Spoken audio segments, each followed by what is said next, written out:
Or is this the first one? Uh-oh, we're streaming live. Is that? Oh. Okay, well, I'm gonna go. Okay, see you, Meredith.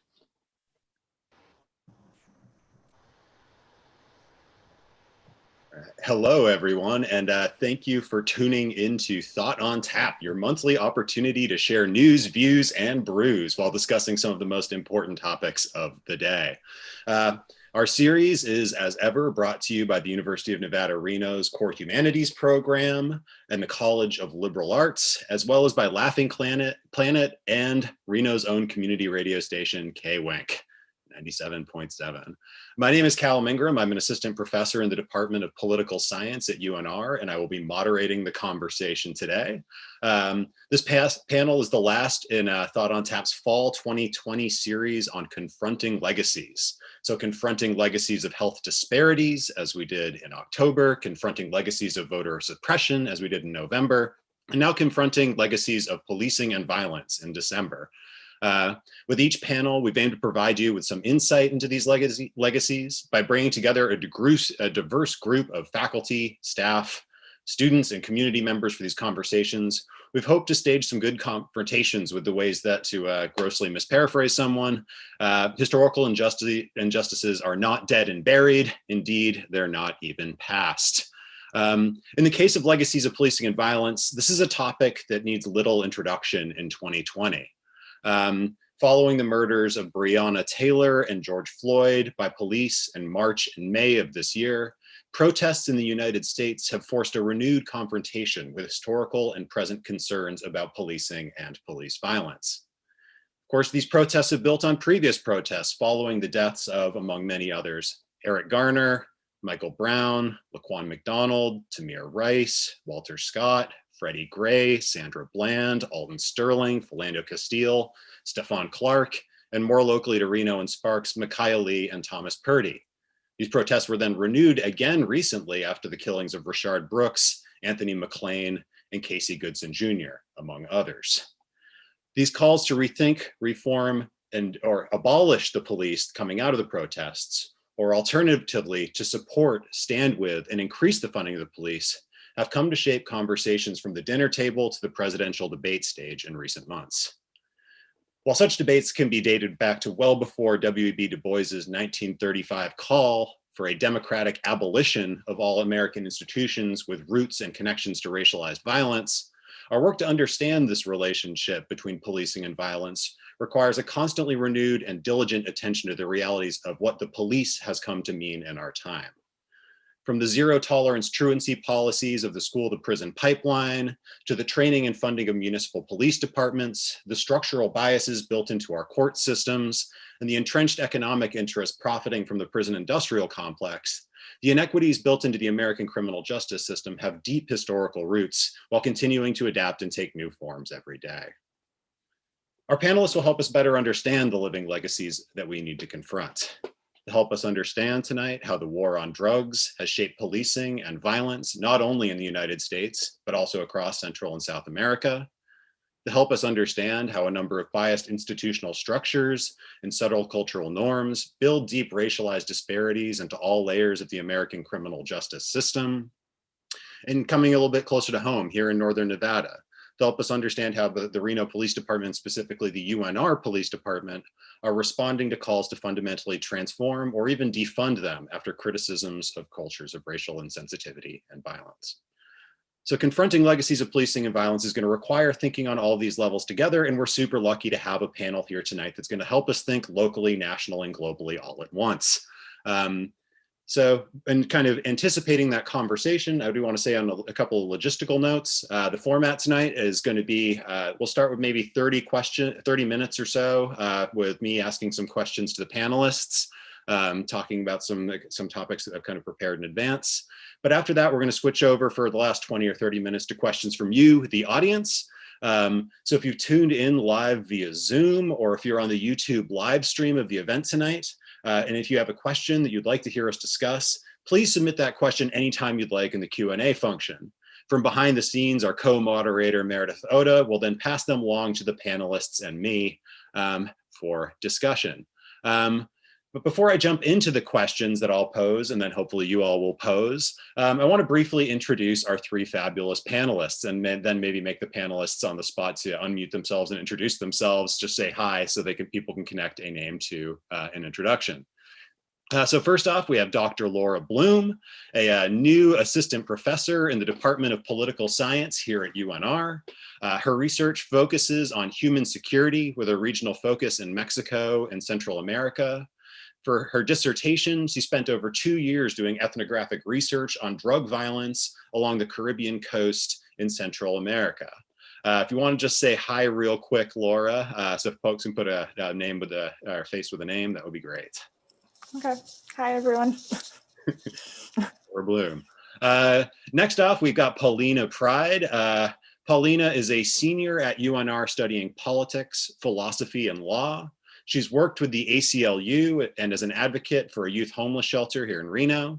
Currently, Paulina serves as a Chief Justice of ASUN, the Associated Students of the University of Nevada, or the student government, as well as working as an intern right now for US Senator Jackie Rosen. Paulina has a strong commitment to civil rights and public services and focuses her studies on the ways in which race impacts our political, social, and economic structures in the United States. She currently serves on the University of Nevada, Reno's Police Department Advisory Board as well. If you could give us a quick shout out, go for it, Paulina. Hello, everyone. Excited to be here tonight. Thank you. Awesome. And then finally, we have Dr. Adam Dunbar, who is also a new assistant professor at University of Nevada, Reno. He's a professor in the Criminal Justice Department. He researches the relationship between between race and the criminal justice system. In particular, his research explores how attitudes about race, culture, and crime can contribute to racial disparities in policing and punishment. Say hey, Adam. Hey, everyone. All right. So I guess I've prepared sort of 3 rounds of questions for the panelists in advance. And the first round kind of concerns the title of the panel. That's always the most obnoxious thing I do with my students in class is I make them explain the title of the thing that we read. It's a good cheap trick. But here, yeah, the title of the panel is Confronting Legacies of Policing and Violence. So the title implies that there is some sort of fundamental connection between the phenomena of the police as an institution and violence as a phenomenon. And so I guess I want to start out by asking our panelists a bit about that. And starting out with you, Adam. So in your work on disparities and specifically racialized disparities in the American criminal justice system, what have you found to be some of these kind of core connections between policing and violence? Yeah, so I think this is a really interesting question and great question to start out with.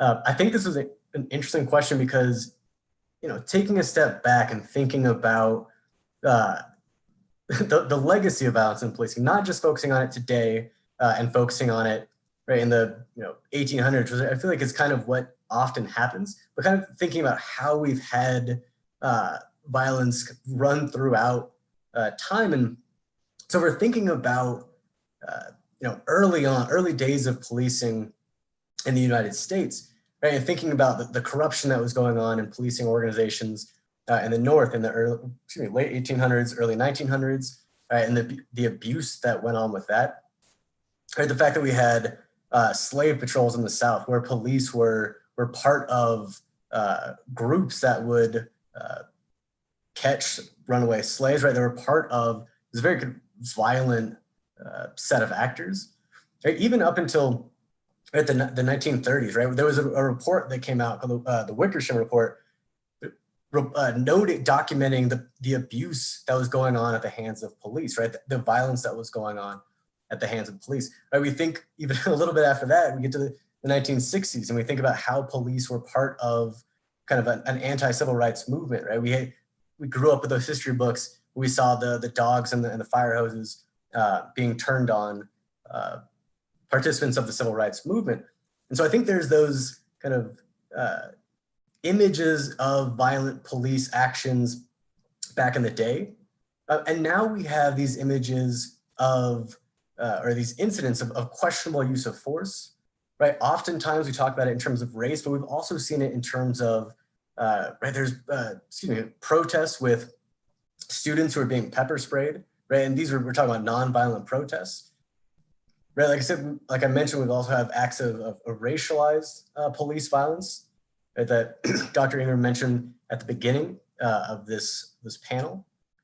I think one of the interesting things to also think about is not just policing or violence in terms of policing, but also the use of police to enact violence on certain communities, right? We've seen a lot in the past right, few years where the police are called based on some kind of innocuous event that is going on. Oftentimes we see this with Black communities or Black people. And so how police are being used in violent ways against certain communities. So I think the line that runs through all these stories is that policing is used violence or the threat of violence can be used as a tactic to police certain communities. And kind of lastly, I want to note is that I think it's important to note that, right, we're talking about one aspect of policing, right? So this isn't, I think this is an important caveat with this conversation today. We're not talking about necessarily individual violent actors, right? We're not talking about individual moments where someone from law enforcement was acting violently, right? We're talking about kind of larger systemic and historical issues. And I think this typically is a point that everyone can get on board for, right? How we address violent or unethical behavior in our law enforcement ranks. Yeah, I mean, absolutely. That is always kind of something that, you can kind of can establish as kind of a foundation of pretty much any sort of civil conversation here about like the role of police in their communities, right? Like that we all do want to stand against systemic injustices. Like, no, if somebody wants to raise their hand for systemic injustice, they're probably not worth having a conversation with. It feels like that is kind of the common ground. But then, yeah, getting back into these histories, into the sort of depth with which these kind of histories have entrenched themselves in the present it's another step in the conversation that can be somewhat difficult. And on that note, Paulina, so, based on, I know, I've had you in the classroom at UNR for my class on identity politics, and we talked about race, and we talked about gendered violence, and we talked about a lot of these issues. We talked about the police, but also thinking about, you and your work with ASUN and your kind of capacity, your advisory capacity, sometimes with the UNRPD. Also, as an activist and advocate yourself, I kind of want to ask you the same question, but kind of what you're seeing, what you see on the ground, and what you see in your own work. Like, what do you see as being the connections between policing and violence that are particularly sticky today? Yeah, so kind of adding on to what Adam said in the beginning of his question, in my understanding, it's very clear that a large majority of foundational institutions in America have really stemmed from our long history of racism and violence. But in my opinion, none of them are really quite like modern day policing because, policing in America, it stemmed from, like Adam said, slave capturing. And when you have an institution that is fundamentally just solely built to enforce brutal, horrific laws toward a very specific racial group, that we have to understand that those legacies are really going to follow into our modern day practices. Sorry, am I cutting out? You're doing fabulous. I'm hearing you well. Okay, just making sure. Oh yeah, now I'm just curious writing right now. Yeah. Okay, great. Sorry, Wi-Fi is a little bit bad over here sometimes. But yeah, so right now though, in modern day policing, I'd say the main factors that I see contributing kind of outside of the structures of where it hits specific racial groups are just that I see police in general as being inside of a very insulated world. It seems like they really vow to protect each other at all costs, with police unions, contracts that they're under with the city that really interfere with accountability in general, as well as their kind of brotherhood, sisterhood, like the blue wall type of thing. And they kind of see their job when they're in the community as an us versus them, instead of actually working to protect and serve as they are hired to do. And then also, I think just in general on the race point, I think it's important to understand that all of us have kind of inherited these racial stereotypes that we've seen in the mainstream media for as long as we've been alive and way before us, of harmful racial stereotypes and criminalization of African Americans, and these things persist in the mainstream media, and the cops, they inherit that and they take that with them to work. They internalize those, and they fear Black bodies and view them as more threatening. And a lot of them aren't willing to try to confront those biases as well. And then another thing that I see a lot of that I think is an issue is that police usually don't live in the neighborhoods that they're policing. They don't have connections to the demographics or the people that they're policing. And it starts to become like a divide where, like, for example, people, a lot of police officers in, per se, Baltimore will live in like very distant, predominantly white suburbs, and then commute into the city and kind of like wreak their havoc there, and then just go back home miles away, and they don't have to deal with the repercussions and the harms that they're committing against communities. They don't belong to them. So yeah, that's my answer. and a fabulous answer it was. But yeah, no, I mean, that speaking of somebody who used to live in Baltimore, it was a really striking thing. You know, I would go for a bike ride and come out of, you know, living basically in downtown and then go out into Baltimore County. And that's where you would see, you know, Baltimore City police cars very often parked overnight. And then you'd kind of, you know, come back into the, you know, these sort of like large suburban houses kind of out in house country or like horse country or something, come back into the city. And certainly, yeah, there's evidence that they do not necessarily live in the communities, and those kind of connections are lacking. Yeah, and Laura, I suppose, you know, kind of a variation on the same question for you, but kind of maybe looking a little bit outside the kind of across borders a little bit more. So among other things, as sort of said in your introduction, your research considers how the American war on drugs has reshaped policing and violence in Central America. And then also, you know, can sort of speak a little bit to how that might have some rippling effects that then end up can kind of come back to the United States.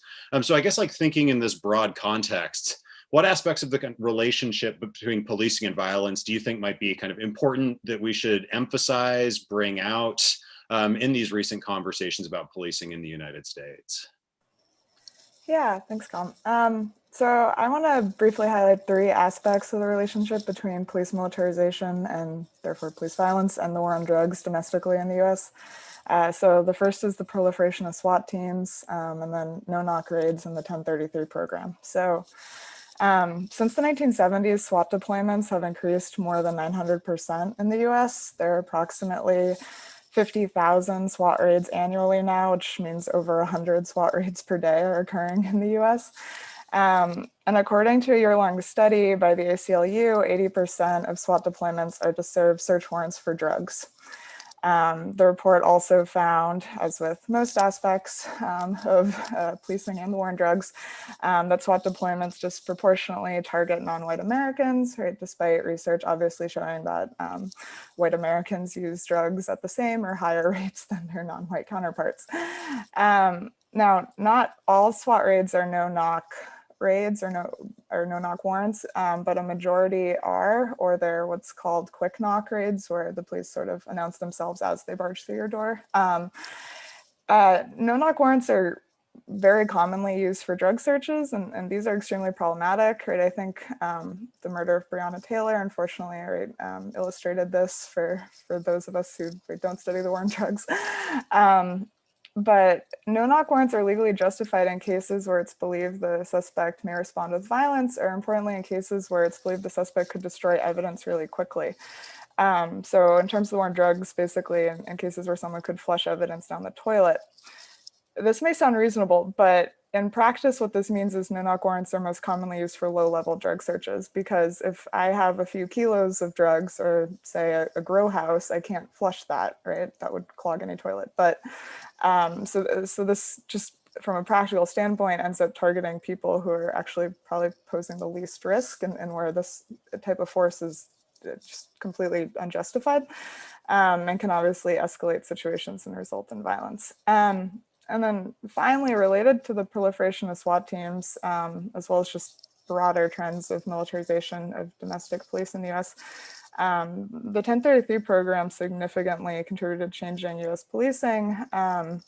This program recycles military combat equipment and provides it free of charge to local law enforcement agencies on the condition that they use the equipment within 1 year.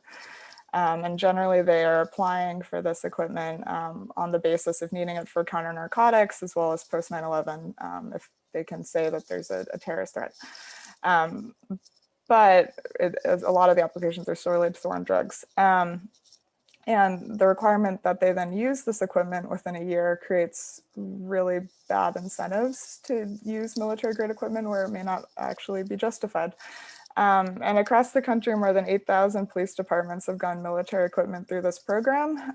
These transfers surged, particularly with the US wars in Iraq and Afghanistan, and our country having a surplus of military equipment to pass along to police departments.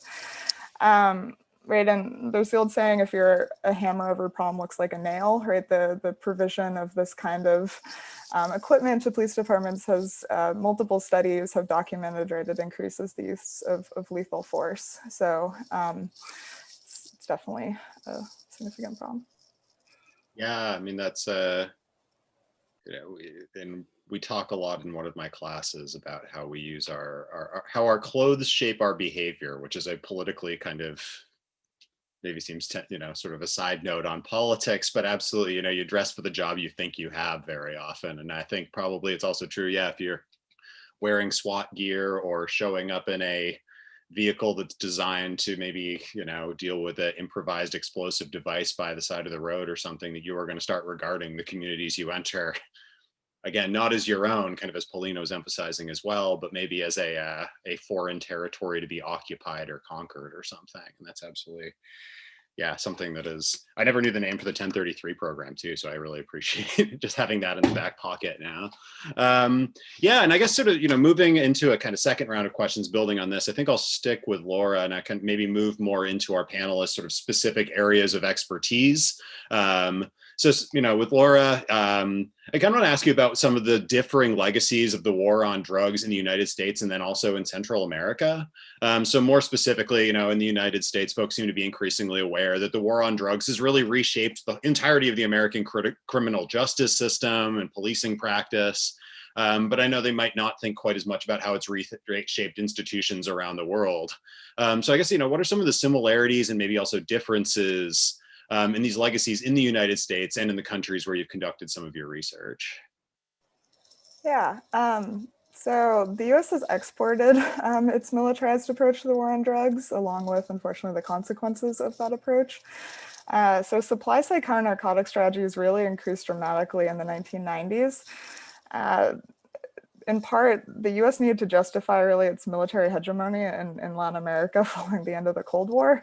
And the war on drugs proved to be a really convenient way to do that. And over the last few decades, US aid has provided counterinsurgency training and equipment such as tanks, Black Hawk helicopters, arms, tactical and intelligence support to police and militaries across Latin America, most commonly for counter-narcotics operations.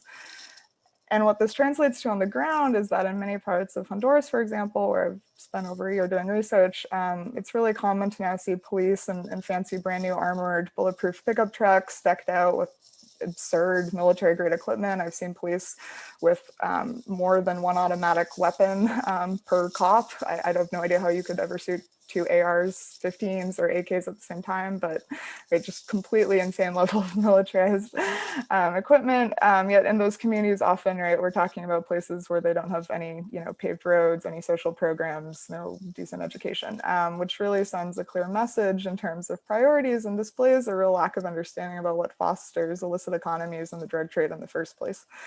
And moreover, in Mexico and most countries in Central America, not I'm trying to not group them all together, but for the purpose of being brief here, there are massive issues with corruption and impunity. Thus, militarizing law enforcement is not likely to improve security and may even be more problematic there than in the US context, where we just talked about how problematic it is.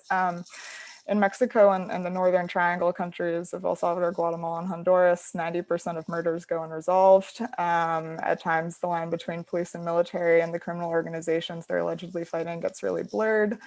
There have been instances of US trained and armed security forces defecting to work for trafficking organizations instead in the region who can pay them more money and who value those military skills and training, as well as document incidents of US provided weapons ending up in the wrong hands or being used for ulterior purposes. In Honduras, US backed security forces brutally repressed peaceful protesters following a blatantly fraudulent 2017 presidential election, for example. This militarized strategy in the region is really not often questioned either because of the serious pushback that would generate from the US. And there's also been an increasing direct involvement of the region's militaries in law enforcement duties. So while in the US, our police have increasingly looked like a military force, in Latin America, particularly in Mexico and Honduras, for example, they have just sent the military in to do policing in a lot of areas, as well as militarize the police, which has had equally problematic consequences. 17% of El Salvador's fatal shootings in 2015 were committed by the police. For context, that's more than double the rate in the US. And US counter-narcotics agents have also at times played a direct role in perpetuating violence. A DEA operation in 2012 in a small area where I did research in Honduras killed 2 pregnant women, 2 kids, and then tried to cover it up. So there's also a lot of issues with that. But yeah, overall, in the US and in Latin America, the war on drugs has contributed significantly to increased violence, and violence has disproportionately impacted already vulnerable and marginalized populations generally. Yeah, I think that not a whole lot of good legacies, I guess. There's a lot to confront, but yeah, I mean, I think that is. I think, when we talk about ending the war on drugs, it's sort of thought about as something that is, reformed the American court systems, American policing, the sort of practice of imprisonment in the United States, without kind of thinking about the rippling consequences outside of the United States and maybe how long we could end the war on drugs tomorrow, but this kind of infrastructure, this history is something that we don't have the tools to even begin confronting or understanding. So thank you. I guess maybe kind of moving across to Adam, and I think in a answer that's going to simultaneously be extremely connected to Laura's, and also kind of maybe take a slightly sort of different kind of sidelong view on some of the same questions. Like much of your research and teaching focuses on racial disparities in the criminal justice system. And realizing that like Laura, like Paulina, you could give us a seminar on this right now. I'm also, like there's so much more to say than we can possibly do justice to, and all of these fronts, all these questions. I'm wondering if you could still speak a little bit to how these disparities, racial disparities specifically, come about in the American criminal justice system, and what they end up doing to folks when they interact with police, courts, and prisons. Yeah, definitely. So I think I can try to boil this down to 3 mechanisms, right? That for us to understand how we get these racial disparities in criminal justice outcomes, specifically focusing on policing though for now, or for the point of this conversation. So one of those mechanisms is we'll call racial animus, right? These are the people the law enforcement agents who are explicitly racist, right? I think these are the stories we often hear about on the news, where there were overtly racist text messages that were sent back and forth about offenders that were being dealt with. So that's one reason. That's one way that race plays out in the policing process and the criminal justice process. I think this is also the one that gets the most attention, right? These are the kind of bad apples. Whenever we talk about interventions, it's always we got to catch these bad apples, right? We got to get rid of these racist cops. But that's a fine part of the conversation, but it's only the one part of the conversation, right? It's also important to consider a second mechanism, which is deployment practices, or more generally just kind of policing practices. Right? Some of these Laura already talked about. Another one is an example of another one is something like hotspot policing, where law enforcement resources, personnel are directed to particular areas that are viewed as high crime areas.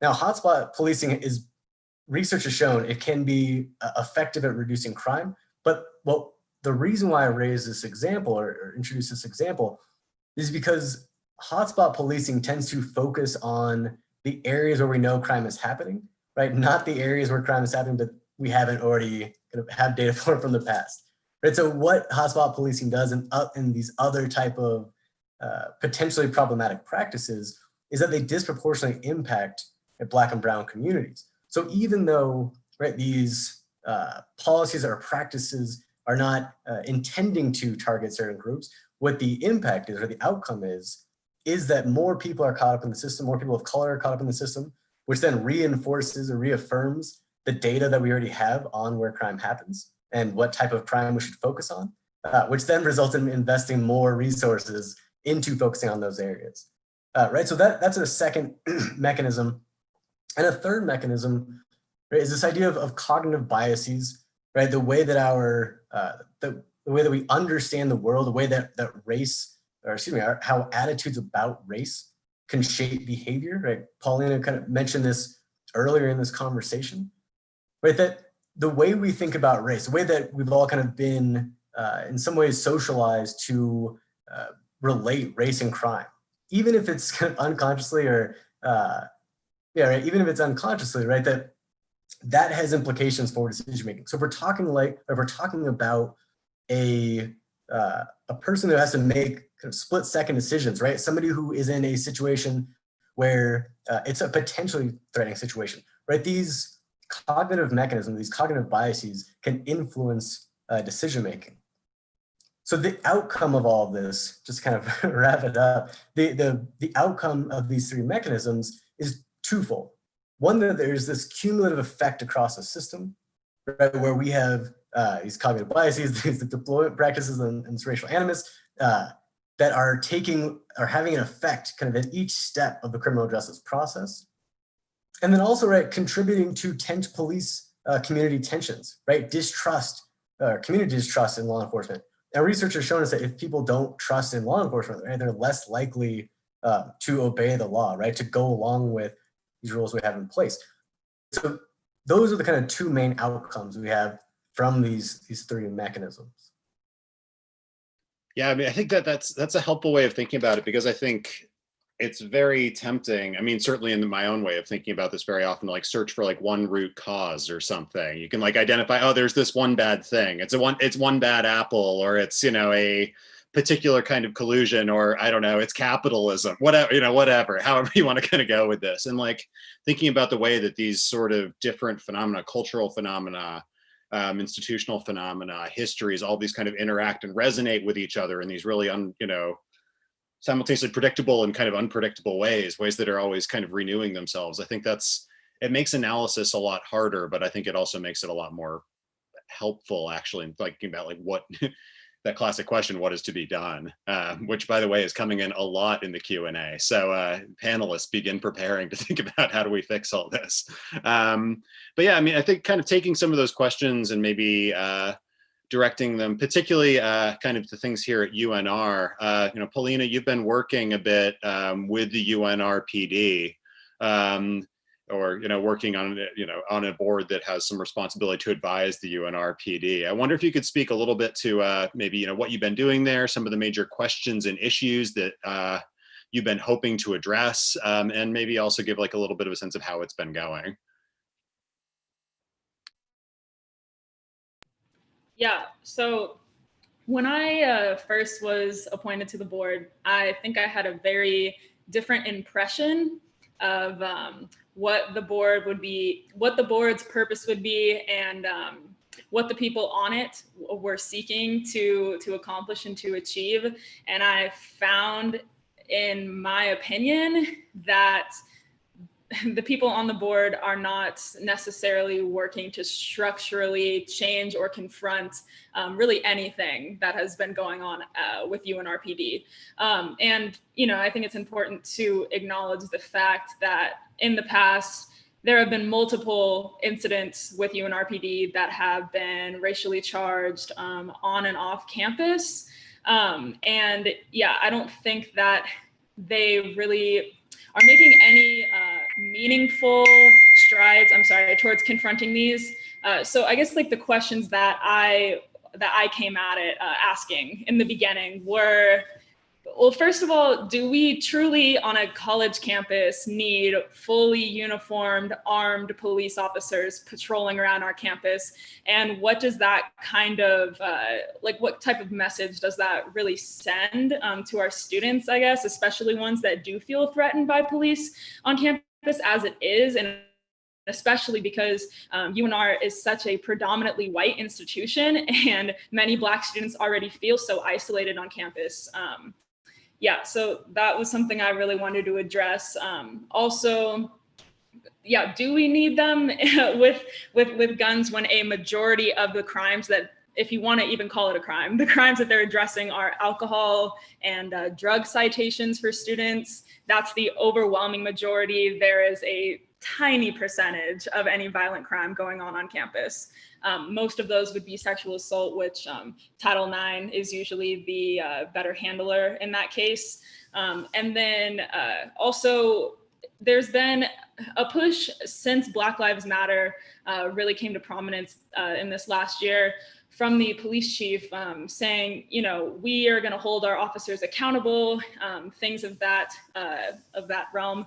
And what I've kind of come to question is, how do they plan on doing that when their police officers are under contracts with unions that directly obstruct accountability, when their UNRPD officers are considered peace officers, and in Reno, all peace officers in this city are protected under a peace officer bill of rights that has many provisions in it that directly obstruct accountability as well. And so these are the questions I've attempted to address with them, but it never really gets anywhere. And in my opinion, I think that they are more concerned with trying to create this image that they are the cool progressive cops that are with the movement that the students are fighting, instead of really actually trying to confront structural changes that need to be made in order for them to do their jobs better. That is, yeah, I mean, that is, it seems like one of the worries, I think, with, you know, bringing the activism on the inside. Sometimes it can be used as sort of an anesthetic or a cover, maybe, in a way that does make the substantive changes more difficult to actually accomplish, or covers up for kind of the need to actually do things. You know, we are aware, it's like, you know, the first step to recovery is being aware you have a problem, but then you actually have to stop doing the thing that you're addicted to. And that, I mean, it's a terrible analogy here, but I'm still using it. Yeah, and I guess, you know, to be sure we have time for audience questions, I'll kind of segue into like the last round here, because like I think, and it picks up really well with Paulina here, which is like, you know, if this semester's theme with the Thought on Tap series has been confronting legacies, and, you know, as a spoiler, in the spring, we're going to move into building legacies. So legacies that are, you know, as we'll talk about in the concluding remarks today, building histories, building structures that we can be proud of, that are institutions that are just. I suppose I just kind of want to ask you and ask the rest of the panelists, like, you know, the what is to be done question, like what, you know, and for Paulina, particularly speaking with your experience, you know, working with the UNRPD, like what do you think the UNRPD should try to do or look like in the future? Like, you can think realistically, you can think utopian, like, you know, kind of what would you like to see as a way of kind of overcoming these legacies? I think, in my opinion, honestly, I don't really see modern day policing, at least in the capacity that it is today, really being able to change that much to make any like meaningful strides toward, I think, like what we want to see. Like, in my opinion, I think that we should try to reduce the police as much as possible. So yeah, I support efforts like defunding the police. I want to say I'm an abolitionist, but I haven't really, I don't know. There's problems with that, but I definitely do support defunding the police. And also, I just think that in general, we really need to take a look at things like, you know, qualified immunity, and, you know, like I said, things like the Peace Officer Bill of Rights, things like, you know, just in other cities in general, contracts that police officers are under, unions that obstruct accountability at levels that are honestly terrifying. And, you know, also, I just think that we need to be realistic in the fact that there are going to be significant difficulties being able to confront any of these things when at the end of the day, we really just live in a capitalist, racist society that honestly enjoys and feeds off of exacerbating these issues. I think it's really hard for me to imagine a place in America where racial disparities wouldn't exist, where violence in Black and brown communities wouldn't exist if we're going to be under a capitalist system. That is one of my favorite old lines is, yeah, the policeman is the foot soldier of capital. And that's and it is kind of hard to imagine, maybe how do we decouple? And this is a question that, again, we've gotten, and I think probably posed maybe kind of to Adam in some ways right now, is like, how can we think outside the model of police within a current sort of economic and cultural structure where it's really hard to get outside of that kind of logic, the logic of protecting private property, private bodies, capital interests like that. Yeah, and so for Adam, I'm turning the same question on you now. But so what do you kind of, based on your work and how your understandings, like what do you see as being some of the things that we need to do to maybe build a greater sort of racial equity into the American criminal justice system in general, and kind of policing as well? Yeah, I think so. First, I think Pauline's answer is great, right? If we have if we're working off the premise that racism is endemic to the U.S., right, and that it's then infused in policing and every other institution we have, right? There's no kind of small fix that we can implement to fix policing. I'll give a different type of answer though, just for the sake of a diversity of approaches. I think there's really two ways we can go about reforming policing, which, right, is a broad concept, but one of those ways is focusing on the cognitive biases that I talked before, right? Something that's becoming really trendy right now. You hear about implicit bias training for law enforcement. There's a lot of researchers making a lot of money off of this right now. And I think that's an important step, right? To address these stereotypes that as a society we hold. But that's only one part of the equation. And also that's why I think that the implicit bias training can be a bit problematic, is I think that becomes one of those symbolic interventions. Like, okay, we acknowledge it. We all have these unconscious biases. We have to be better. Let's talk about our unconscious biases. But there's another component we have to address too, right? That is the law and politics that are underlying this system, right? That, as we've talked about throughout this session, right? The different practices and policies that we have that contribute to these racial disparities, right? If we don't do things to address or refine or even remove those particular practices, right? If we don't address the militarization of police, right? If we don't if we don't talk to communities about what public safety needs they have, right? Instead of just kind of using this one size fits all approach of we need more police, we need better armed police, right? Taking time to actually figure out what different communities need, right? Those type of interventions, right? Even going back to the hotspot policing that I was talking about before, right? Instead of just saying, look, this community has crime and invest more law enforcement in there, right? It's actually working with communities to create targeted strategies to address some type of criminal activity, right? We're all kind of understanding that crime happens and we need to do something about it, but there's also underlying causes, right? And how can we best address those underlying causes? So I think really to sum it all up, right? It needs to be individual level policy changes, right? Focusing on attitudes, behaviors of individuals, but also larger structural and institutional policies that are informed by, right, community stakeholders, right, by law enforcement, and anybody else who's impacted by the policing processes. Yeah, sort of that it takes a certain kind of depth of, like, being able to sort of think about, the sort of like large scale changes at the same time as the kind of deeply embedded, kind of knowing communities embedded in the sort of minutia of law. What are the possibilities of reforming in a particular context, and what does a particular context need? That is one of the things, as as much as I do like the sort of, it's good to build a movement and build a message nationally or internationally, that kind of willingness to engage in that sort of nuance is something that can very often be a little bit difficult. Figuring out what is kind of suited to a particular set of environments and particular set of questions Certainly something I struggle with. And then, yeah, we'll close out with this, and then we'll do some audience questions with Laura.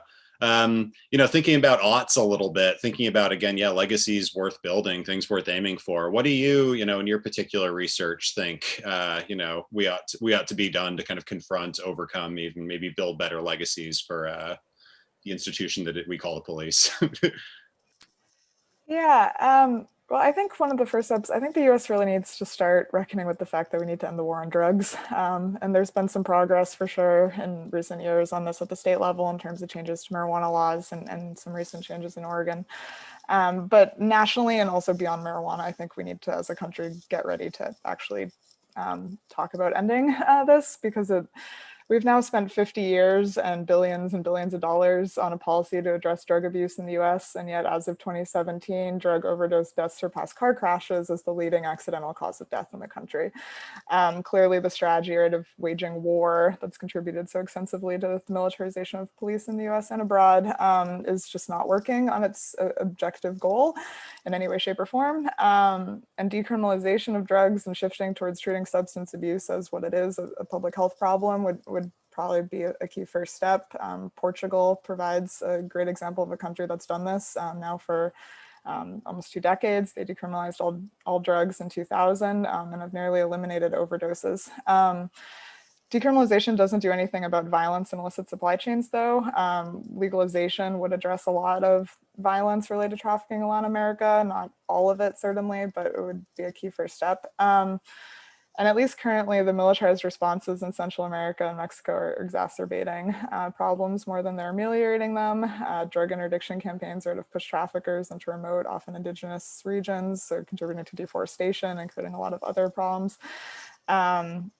More holistic security solutions are desperately needed, and at least the US could stop exacerbating the situation, frankly, with providing military aid, as well as addressing our own domestic demand for drugs would probably help a lot more, as well as, I'm now risking opening a new can of worms at the end of my answer, but as well as addressing our loose firearms regulations. 70% of guns used to commit crimes in Mexico and 50% in Central America come from the United States. So, I mean, most people there point out drugs come north, guns go south. Combine this fact with the military aid the US is providing, and we've essentially armed both sides of a conflict south of the border and then expected them to magically reduce homicide rates, which is not feasible. Yeah, so it's, again, I guess, getting into the ways that America's policies on kind of outside of things that directly seem to be tied to criminal justice policing, even the war on drugs, have these rippling effects across borders, but also more internal questions we do need to kind of face up to in terms of how we approach the supply chains that already exist, the histories and the kind of economic inequities, the histories of violence that have fallen out of that, what kind of, the work that we need to do to build kind of alternative institutions to that, on top of that small issue of gun control that you just that we can hand wave at that'll be fine, but this is just many layers again.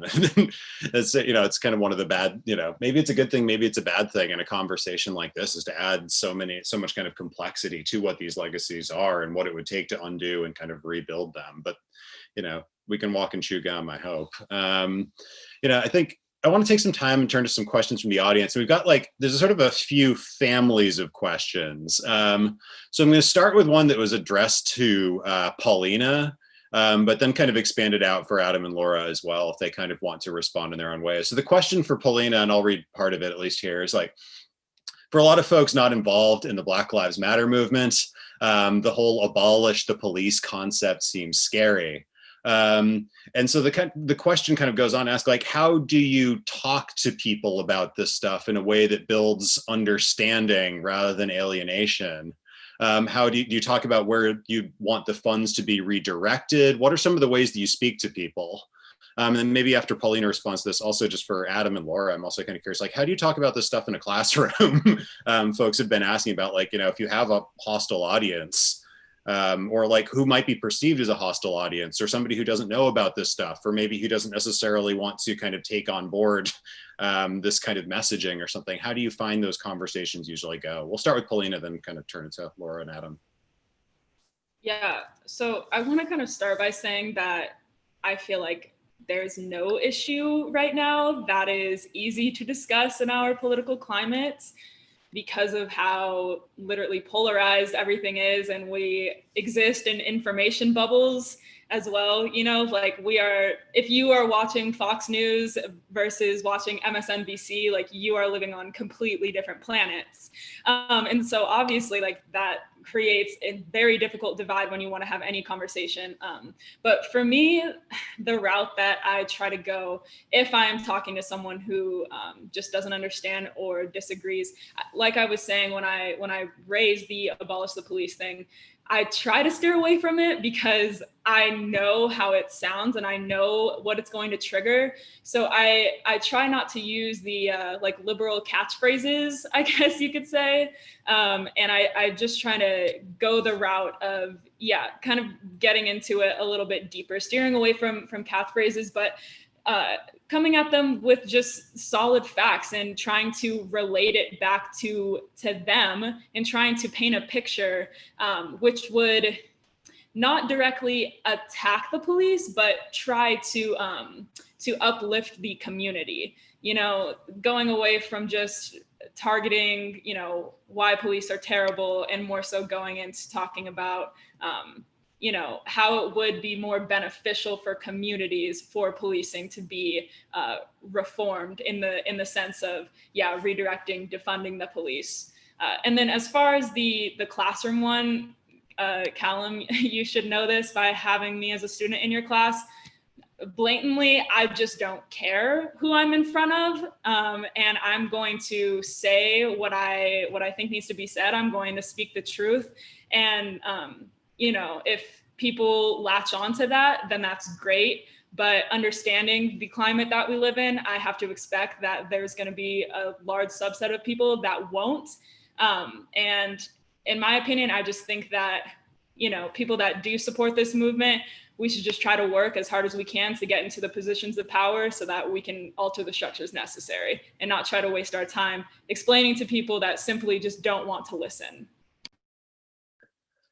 So I will say 2 quick notes before I kind of turn that same question to like Adam and Laura about teaching this stuff and having conversations with folks about this stuff, kind of introducing these ideas. Like Paulina, you were a absolutely fabulous person. As they say, yeah, too much agreement can kill a conversation in a classroom, and you kept the conversation moving. And I think it was always something I've been impressed with students at UNR is like, they can hear challenging ideas. They might get like, they might have a minute of crossing their arms, but they learn something. Or they don't, and the hell with them. But like, you know, for the most part, they learned something, and that's really awesome. And you know, so I'm grateful for having had you in class. But anyways, that's, you know, enough sentimental stuff. Adam and Laura, I don't know if you kind of want to speak a bit to how you teach on this stuff and how you kind of reach audience with it. So either you want to go first? Should pick Adam or Laura? Yeah, Adam, go for it. Yeah, so I think it's tricky, right? Because if we're in a classroom setting, right, we can't. It's hard to pick and choose your battles, right? You're gonna have a tough conversation. And I think what's been most important to me is if somebody's kind of pushing back on an idea, right? Especially if it's an idea based on research, because we're talking about it in a class, is finding out where that person got to, or how they got to their perspective. I find that this is in a classroom and even outside of classrooms. Oftentimes what I hear is, you know, my family member is in this role and I didn't see that. And so, right, it tends to be a very personal conversation.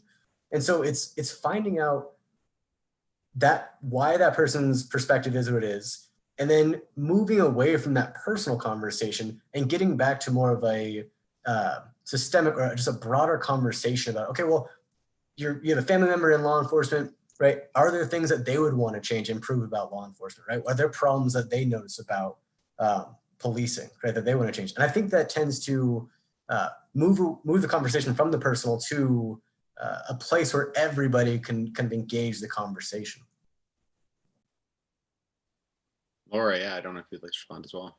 Yeah, I think Adam did a really good job. But yeah, I would hope in any classroom, and it's certainly in my one semester so far at UNR, I've found students are very willing to engage and discuss these topics. And like Adam said, particularly on issues where there's plenty of research to back up a certain point of view. I mean, it's not necessarily, it doesn't have to spiral into people, attacking each other based on beliefs, because there are objective facts, there are scientific facts to support certain things. And I think it's also important just to present things in ways people can maybe understand. And I think it's easy, and there's been certainly a lot of fear mongering around this idea of what defund the police means. And at the risk of quoting someone who's somewhat is clearly politically on one side of the aisle, Alexandria Ocasio-Cortez, when asked what defunding the police would look like, I think provided one of the best answers of saying it looks like a suburb, right? Affluent white communities already live in a world where we choose to fund youth, health, housing, et cetera, more than they fund the police. And I just think it's so important on this issue to understand security is holistic, and sometimes what increasing security would look like has nothing to do with paying for police to have more guns on the streets. Yeah, I think that's a fabulous and kind of hopeful kind of way of framing these conversations. Is people know what justice, well, not even justice, people know what an alternative looks like, at least. And I guess kind of segueing from that into like one last question. It's going to be a sort of a blitz round, I guess, for folks, but if they want to kind of give a bit of a response, there's like a question that kind of has come in different forms. It came from Kaya, David, Brooklyn, Alyssa, in kind of different ways in the Q&A section. But I guess like if you all could just maybe like point to like one thing that comes to mind is like a really hopeful alternative, like something that you've seen that gives you an alternative to like what we've seen in the past that you can kind of look to and say like, that's what defunding the police would look like if it worked, or that's an alternative approach to policing that you find really hopeful, or this is a way of kind of undoing a sort of like, a school to prison pipeline. I guess if there's sort of like a place where you could maybe tell people like, tell people to direct their attention a little bit, direct their energies, direct their hope. If you have something you can kind of say on that, I'd appreciate it. Maybe, yeah, Paulina, if you want to hop in, I saw your hand go up. Yeah, I don't really have one necessarily for policing. I mean, I know that there's been some police reform legislation passed, but to me, something that's been like very meaningful, at least within the criminal justice system, is kind of looking at alternatives to incarceration. So restorative justice programs that have been piloted in big cities. One is Common Justice, that is just seeing very, very good results as far as, attacking crime at a level of rehabilitation and, a victim-centered approach to justice instead of a state-centered one, and actually, having real accountability connections between offenders and their victims. And it's seen very high satisfaction rates among the victims, among the offenders, and among district attorney offices across the country. So I think that that's something that I think that we could see a lot of promise in as far as incarceration and addressing mass incarceration in general. Fabulous. Adam and Laura, do either you want to jump in? I guess I did Adam first last time. So Laura, if you want to, if you have much to say, are you good? For positive things, I'm coming up short for examples in the US, but I would again highlight, I guess Oregon may be soon, right? They just passed a bill to decriminalize small amounts of drugs. But again, I would highlight Portugal and other countries that have taken these more progressive approaches to that. I definitely want to echo Paulina's statement about the need to look at mass incarceration and broader, which is deeply connected with war and drugs too, right? As well as increasingly, a lot of the particularly for-profit private prisons are getting involved in immigrant detention, and increasingly the criminalization of the Latinx community in particular, and migrants more generally in this country is something that needs to be looked at. But we're supposed to be positive for this one, so I'm going to let it go to Adam. I think that was pretty positive, as we go on this panel. Adam, one last thought, and then I'll close this out. Yeah, just so a quick plug. So there's this organization called Campaign Zero, and Campaign Zero highlights different interventions that are being implemented across the US. So right? Ending broken windows policing, right? Community oversight, limiting use of force. And what the reason why I'm highlighting this point is if people want to learn more about the kind of positive changes that we see, right? You can go to this website and our Campaign Zero's website, and they show by state all the different types of policies related to police reform that are being implemented. They also talk about the research that's related to the effectiveness or ineffectiveness of these different policies or approaches. That's going on several of my syllabi next semester, so thank you. Well, yeah, thank you, but yeah, thank you all. This has been a fantastic panel. I wouldn't mind talking for another hour, but I'll we're supposed to wrap up at 6:30, so by God, I'm gonna stick to the word. So to close out, I want to do a couple of rounds of thank yous. First of all, I want to thank the Core Humanities Programs Thought on Tap Committee for helping put this together. So Daniel Enrique Perez, Caitlin Early, Meredith Oda, Carlos Mariscal, and Stephen Pasqualina, but especially Breton Rodriguez for doing so much nearly thankless work behind the scenes to make this happen. I'd also like to thank Core Humanities Director Catherine Fusco for providing the sort of foundations for support and also for serving on the committee that makes this series possible. I'd like to thank Dean Deborah Modelmog, Lisa McDonald with UNR Marketing Communications, and of course, Chris Stansel and Richie Bednarski in the Core Humanities Office for their consistent support and labor in making all this happen. One last round of thank yous to our ever supportive partners, Laughing Planet, where we can't wait to get back once the world permits, and also K-Wink for sharing this series on air. But the biggest thank yous of all, I want to thank our panelists, so Professor Laura Bloom, and Professor Adam Dunbar, as well as ASUN's own Paulina Pride for their thoughts, candor, and insights. And last, but most importantly, I want to thank you all for tuning in. Those of you that tuned in, you're the ones who make this conversation worthwhile. You're the ones who make this exciting for us. Thank you so much for taking some time with us, particularly during finals season. Those of you who are watching, you're likely to receive an email in your inbox soon with a survey asking for feedback on the panel. So we'd be really grateful if you'd fill that out for us as well. But yeah, we here at Thought on Tap sincerely hope that you tune in next semester for our series on building legacies of equity and education, of health and healing, and of economic empowerment. It's going to be great. And so for now, on behalf of Thought on Tap, I'm Callum Ingram. Thank you and have yourself a great night.